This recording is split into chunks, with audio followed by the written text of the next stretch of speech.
Nixon is well known to many Americans for one reason. He was the only president to resign from the position.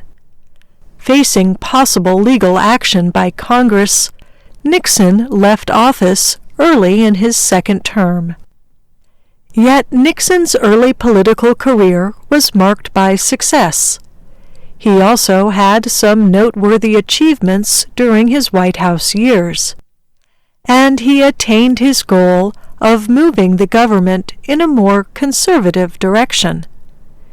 In his later years, Nixon and his supporters tried to reclaim his place as an expert on international affairs. But for many Americans, the name Nixon remains linked to distrust of national leaders, abuse of power, and political wrongdoing.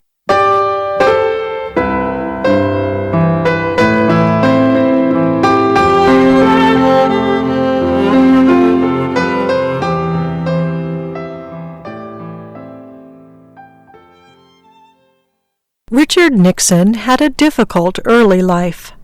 He was the second of 5 sons in a Quaker family. His parents owned a lemon ranch in California, near the city of Los Angeles. But the family struggled financially, and 2 of Richard's brothers died, one as a small child and one as a young adult. In time, his parents' business failed, and the Nixons moved to a nearby town. The parents and children all worked at a filling station that sold fuel and other products. Despite the many hours he worked at the store, Richard Nixon was a top student in high school. He was offered financial aid to attend Harvard University, but the family needed even more money to send him there. Instead, he attended a local college, where he became the student body president, joined a debate team, acted in the theater, and played football. Nixon went on to law school at Duke University in North Carolina. Even with his impressive background, he did not get the jobs he sought at the Federal Bureau of Investigation, the FBI, or top law offices. So he returned to the California town where he grew up and began working as a lawyer. There, he married another actor at the community theater. Her name was Thelma Ryan, but she was called Pat. The Nixons went on to have 2 daughters, Tricia and Julie. In 1942, Nixon accepted a job with the federal government in Washington, D.C. He did not stay in the position long. After the United States entered World War II, Nixon joined the Navy. He served as an officer in the Pacific. When he returned to the U.S., Republican Party officials asked him to be a candidate for Congress. Nixon agreed. He won 2 terms in the House of Representatives, and then a seat in the U.S. Senate. 2 years later, Dwight Eisenhower, the Republican presidential candidate, asked Nixon to be his vice president. The 2 men won in an electoral landslide, and in 1953 Nixon took office as vice president. He was only 40 years old, the second youngest vice president in U.S. history.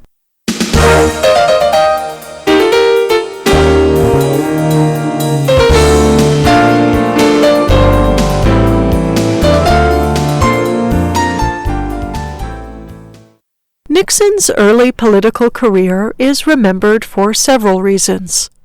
One is how quickly he rose to high government office.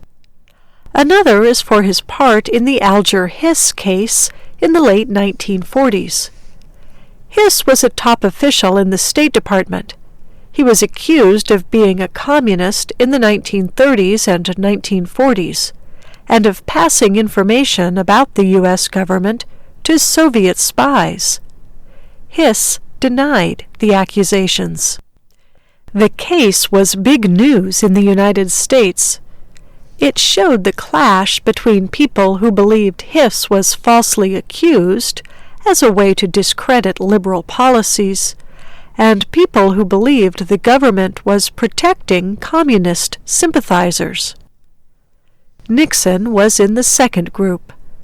He was part of the investigation against Hiss and pushed for his indictment. Nixon's efforts succeeded, and Hiss went to jail for almost 4 years. Later, Nixon said that the case was one of the reasons for his rise to power. Nixon also earned national attention with an event that has become known as the Checkers Speech. It happened in 1952, when Nixon was running for vice president. Some reporters accused Nixon of corruption. They said he was accepting money and gifts from wealthy donors in exchange for his political support. Nixon went on television to deny the claims personally.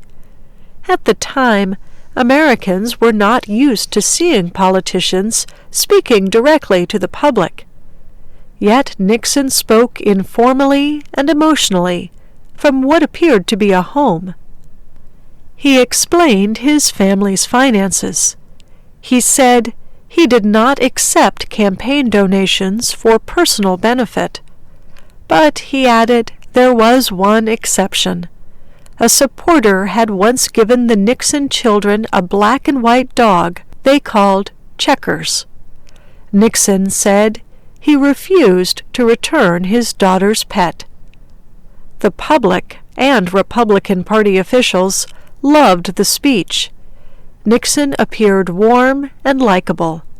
Middle-class Americans especially said they could relate to him. Most forgot the claims against him, and Nixon's political career was saved. During the following 8 years, he served as vice president in the Eisenhower administration. But then, Nixon's luck turned. In 1960, Nixon lost as a presidential candidate to John F. Kennedy. He blamed, in part, the media. Then in 1962, he lost his efforts to be governor of California. Nixon said he was retiring from politics. He famously told reporters, "You won't have Nixon to kick around anymore." Yet, 7 years later, he was in the White House. It was one of the most memorable comebacks in U.S. political history.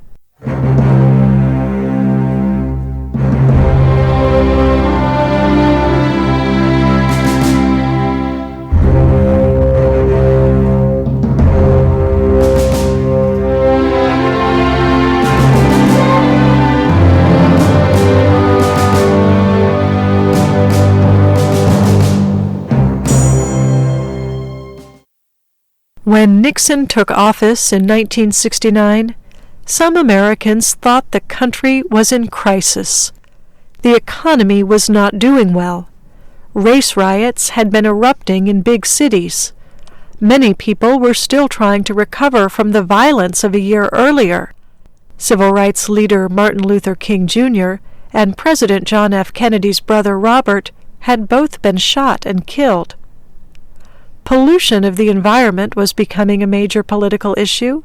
Women were pressing for equal rights, and many Americans continued to protest American involvement in Vietnam. Nixon took action. During his first years in office, he supported reforms and rules to improve the economy, protect the environment, increase workplace and other opportunities for women, support civil rights, and, in his words, bring peace with honor in Vietnam. But for the most part, Nixon did not have the support of Congress to enact legislation, so he expanded the power of the presidency to carry out his goals. He is remembered especially for 3 foreign policy moves. In 1972, he visited China, with which the U.S. government had tense relations since the Chinese Communist Party took power. As the Alger Hiss case showed, Nixon was strongly anti-communist, but he made establishing diplomatic relations between the two sides possible again. He also visited the Soviet Union and was the first U.S. president to visit Moscow. Nixon and the Soviet leader, Leonid Brezhnev, agreed to limit the growth of nuclear arms. Their actions helped ease tensions at a time when U.S. officials were worried about the expansion of communism. And Nixon did succeed in reaching a peace agreement with North Vietnamese leaders. In 1973, American troops slowly began to leave the country, although fighting there continued. Nixon's foreign policy achievements helped him in the 1972 election campaign. His first presidential election had been extremely close. The second he won by one of the widest electoral vote margins in U.S. history.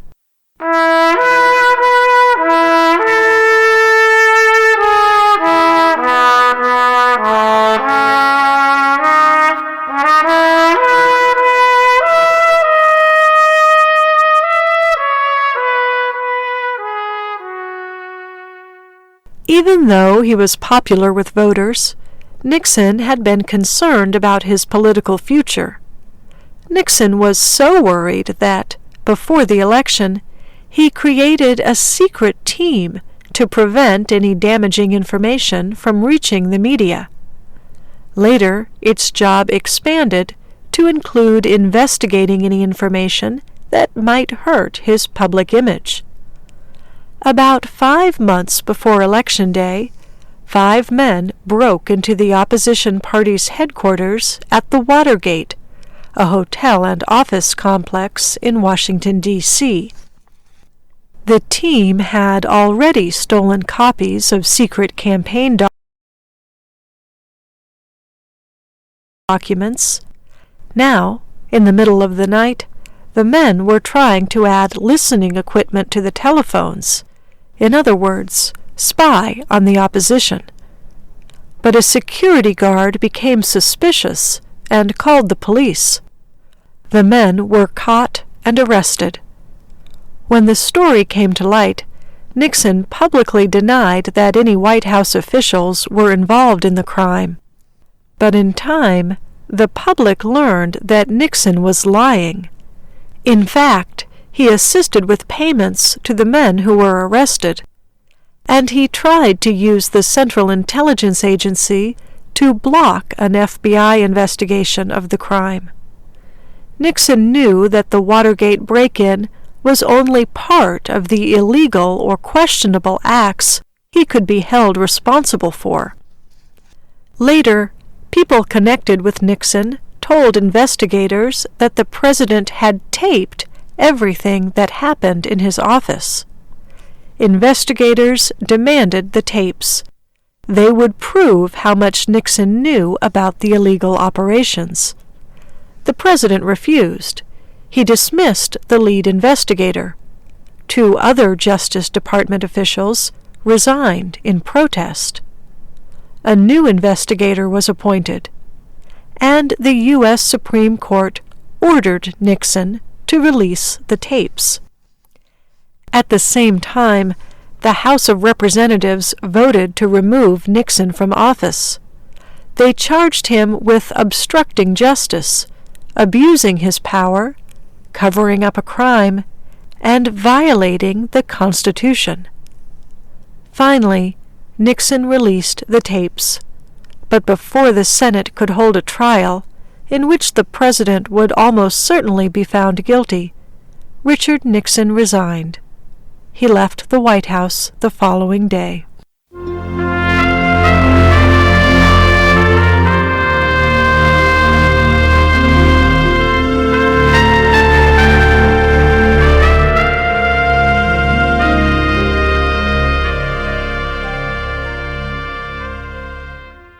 Nixon lived for 20 more years. He wrote a number of books, traveled, spent time with his family, and offered foreign policy advice to other leaders. He continued to deny that he had done anything criminal as president. Instead, Nixon said he had made bad decisions. And he did not go to trial. The next president, Gerald Ford, used his power to pardon Nixon for all offenses against the United States. But Nixon's image was permanently damaged. Most people found evidence in the tapes that Nixon knew about a related series of crimes, commonly known as Watergate. They also found that some of his public statements were dishonest. They said he made them to forward his own political goals, not to further the public good. As a result, Nixon's place in U.S. history is generally thought to be a troubled one. To be sure, he made a number of positive accomplishments, both within the U.S. and internationally. But his presidency left the country shaken. When Ford replaced him as president, he said to Americans, "Our long national nightmare is over."